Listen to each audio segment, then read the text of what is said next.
नारायण, राधे राधे। श्रीमद् भगवद गीता के द्वितीय अध्याय सांख्य योग में 50वें श्लोक की चर्चा में भगवान कहते हैं कि बुद्धि युक्तो जहातीह उभे सुकृत दुष्कृते तस्माद्योगाय युज्यस्व योगः कर्मसु कौशलम। बुद्धि माने क्षमता। क्षमता से युक्त मनुष्य यहाँ जीवित अवस्था में ही पाप और पुण्य दोनों का त्याग कर देता है। अतः हे अर्जुन, तू योग माने क्षमता में लग जा, क्योंकि कर्मों में योग ही कुशलता है। जो भी कर्म योग युक्त होकर किए जाते हैं वही कुशलता कहा जाता है। इसके भावार्थ की अगर व्याख्या करें तो बुद्धि युक्तो जहाती है उभे सुकृत दुष्कृते। क्षमता युक्त मनुष्य जीवित अवस्था में ही पुण्य पाप का त्याग कर देता है, अर्थात उसको पाप पुण्य नहीं लगते, वह उनके रहित हो जाता है। जैसे संसार में पुण्य पाप होते ही रहते हैं, पर सर्वव्यापी परमात्मा को वे पुण्य पाप नहीं लगते, ऐसे ही जो क्षमता में निरंतर स्थित रहता है उसको पुण्य पाप नहीं लगता। क्षमता एक ऐसी विद्या है जिससे मनुष्य संसार में रहता हुआ ही संसार से सर्वथा निर्लिप्त रह सकता है। जैसे कमल का पत्ता जल में ही उत्पन्न होता है और जल में ही रहता है, पर वह जल से लिप्त नहीं होता, और ऐसे समतायुक्त पुरुष संसार में रहते हुए संसार से निर्लिप्त नहीं रहते हैं। पुण्य पाप उसका स्पर्श नहीं करते, अर्थात पुण्य पाप से वह असंग हो जाता है। वास्तव में यह स्वयं चेतना स्वरूप पुण्य पाप से रहित ही है। केवल असत पदार्थों, शरीर आदि असत है, असत पदार्थों के साथ संबंध जोड़ने से ही पाप और पुण्य लगते हैं। अगर यह असत पदार्थों के साथ संबंध न जोड़े तो यह आकाश की तरह निर्लिप्त रहेगा, इसको पाप पुण्य नहीं लगते। तस्माद् योगाय युज्यस्व, इसलिए तुम योग में लग जाओ, अर्थात निरंतर समता में स्थित रहो। वास्तव में समता माने योग ही तुम्हारा स्वरूप है, अतः तुम नित्य निरंतर समता में योग में स्थित रहते हो।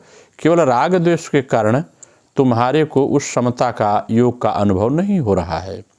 अगर तुम हरदम समता में स्थित न रहते तो तुम सुख और दुख का ज्ञान तुम्हें कैसे होता, क्योंकि ये दोनों ही अलग अलग हैं।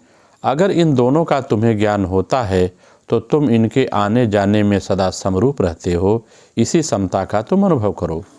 योगः कर्मसु कौशलम, कर्मों में योग ही कुशलता है, अर्थात कर्मों की सिद्धि असिद्धि में और उन कर्मों के फल की प्राप्ति अप्राप्ति में सम रहना ही कर्मों की कुशलता है। उत्पत्ति विनाशील कर्मों के योग के सिवाय दूसरी कोई महत्वपूर्ण चीज नहीं है। यहाँ भाव है कि योगः कर्मसु कौशलम। कई जगह विचार करने पर पता चलता है कि इसके दो अर्थ लिए जा सकते हैं। कर्मसु कौशलम योग, अर्थात कर्मों में कुशलता ही योग है, और कर्मसु योगः कौशलम, अर्थात कर्मों में योग ही कुशलता है। अगर पहला अर्थ लिया जाए तो कर्मों में कुशलता ही योग है, तो जो बड़ी कुशलता से सावधानी से चोरी ठगी आदि कर्म करता है तो उसका कर्म योग हो जाएगा, परंतु ऐसा मानना उचित नहीं है। यहाँ निषिद्ध कर्मों का प्रसंग भी नहीं है। अगर यहाँ शुभ कर्मों को ही कुशलतापूर्वक करने का नाम योग माने तो मनुष्य कुशलतापूर्वक सांगोपांग किए हुए शुभ कर्मों के फल से बच जाएगा।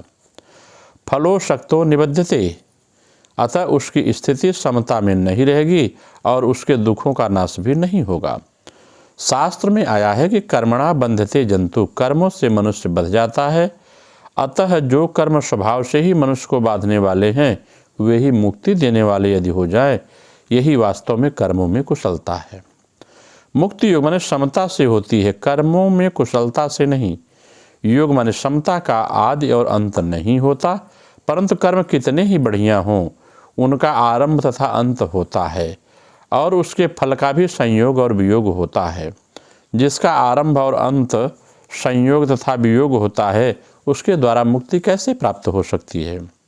अगर इस प्रकरण पर विचार करें तो योग का समता का ही प्रकरण चल रहा है, कर्मों की कुशलता का नहीं।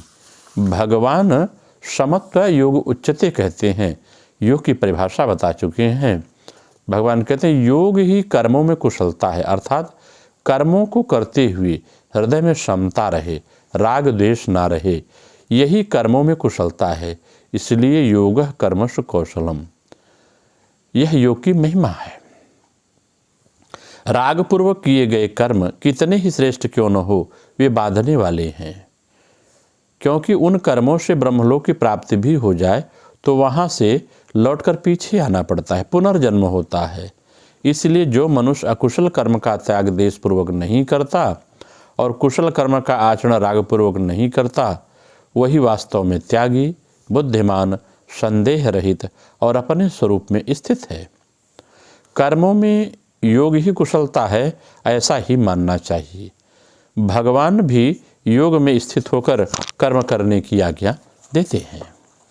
अतः योगस्थ कुरु कर्माणि, तात्पर्य कर्मों का महत्व नहीं है, प्रत्युत योग माने समता का ही महत्व है। अतः कर्मों में योग ही कुशलता है। अगर हम इसकी क्रिया योग की व्याख्या करते हैं तो यह बात और अभ्यास के द्वारा अभ्यस्त प्रकट होती है। कर्म तो सभी करते हैं, परंतु बुद्धियुक्त होकर नहीं करते। मन की एकाग्रता ही बुद्धि है। प्राण क्रिया दिन रात अपने आप हो रही है, मतलब सांस आ रही है, सांस जा रही है, अनवरत चल रही है। यह प्राण क्रिया न चले तो मन इंद्रिय किसी में कोई काम करने की शक्ति नहीं रहेगी। सारे कर्मों में प्राण की शक्ति लगती है। हम व्यर्थ के कामों में प्राण शक्ति का व्यय करके मन को निरंतर चंचल कर रहे हैं। इसी कारण मन को भी विश्राम नहीं है, परंतु कौशल द्वारा जो प्राण को स्थिर करते हैं उनका मन एकाग्र हो जाता है, और जिनका मन एकाग्र हो गया है, आत्ममुखी हो गया है, उनकी कोई सुकृति दुष्कृति नहीं रहती।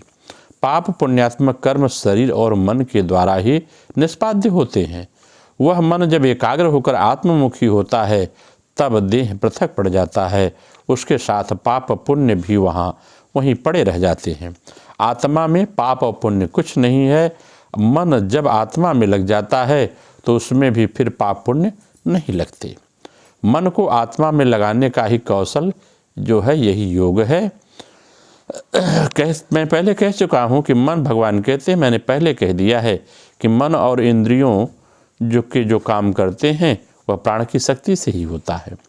उस प्राण की साधना करने पर जब श्वास हृदय में, वक्षस्थल में स्थिर हो जाता है और चक्षु की दृष्टि भ्रूमध्य में निविष्ट होती है, भूमध्य माने यहाँ निविष्ट जब होती है, तो अति सुकौशलपूर्ण कर्म होते हैं। इस कर्म को जो करते हैं वे ही चतुर व्यक्ति हैं। वे अनायासी कर्म बंधन से मुक्त हो जाते हैं। अविच्छिन्न धारा में इस प्रकार कुछ दिन चलते रहने से मन में ऐसी शक्ति का संचरित होती है जिसके बल से बाह्य कर्मों में भी उसके चित्त का अटल भाव दूर नहीं होता। तभी उसके सुख दुख में समता निर्विघ्न बनी रहती है। अतएव यम, नियम, आसन, प्राणायाम, प्रत्याहार, धारणा, ध्यान और समाधि का अभ्यास हुए बिना मन में इतनी शक्ति नहीं आ सकती।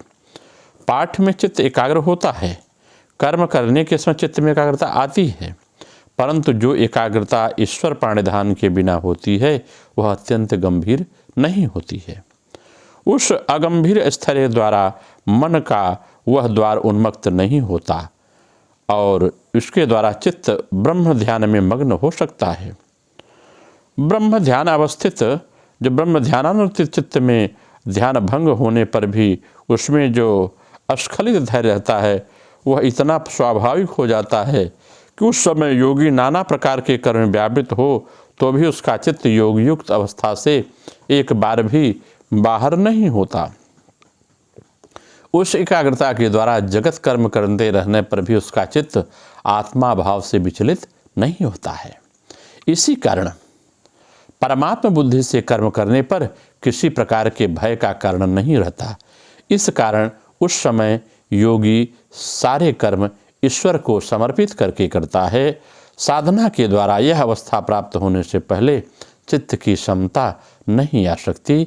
इस प्रकार अगर हम ध्यान करते हैं, समत्व भाव से अपने समस्त कर्मों को भगवान को समर्पित करते हैं तो व्यक्ति को निश्चित बुद्धि योग प्राप्त होता है। नमो नारायण। राधे राधे। आप सबका मंगल हो।